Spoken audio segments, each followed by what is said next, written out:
1959 সালের 3রা April Saudi আরবের রিয়াদে জন্ম তার। বাবা মা ছিলেন আমিরাত থেকে আসা দরিদ্র অভিবাসী। লেখাপড়ার পাশাপাশি জীবিকা নির্বাহে যোগ দেন সৌদি এয়ারলাইন্সে। পরে ধর্মীয় জ্ঞানে গভীরতা অর্জন করেন কিং সৌদি ইউনিভার্সিটিতে পড়ার সময়। শেখ আব্দুল্লাহ ইবনে জিবরিন ও অন্যান্য ওস্তাদদের কাছ থেকে হাদিস, তাফসির ও ফিকহে তালিম নেন। ইমামতি শুরু করেন রিয়াদ এয়ারপোর্টের মসজিদে, এরপর কিং খালেদ মসজিদে।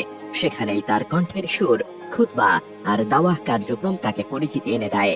আর সেই জনপ্রিয়তার জেরেই 2008 সালে এক রাজকীয় আদেশে তাকে মসজিদুল হারামে তারাবির ইমামতি করার দায়িত্ব দেওয়া হয়। তার মা সব সময় দোয়া করতেন, আল্লাহ যেন আমার ছেলেকে কাবার ইমাম বানান। অনেকেই বিশ্বাস করেন মায়ের সেই দোয়াই কবুল হয়, কিন্তু পরবর্তীতে একের পর এক বিতর্কিত ফতোয়া আর কার্যকলাপে ভেঙে পড়ে তার সেই ইমেজ।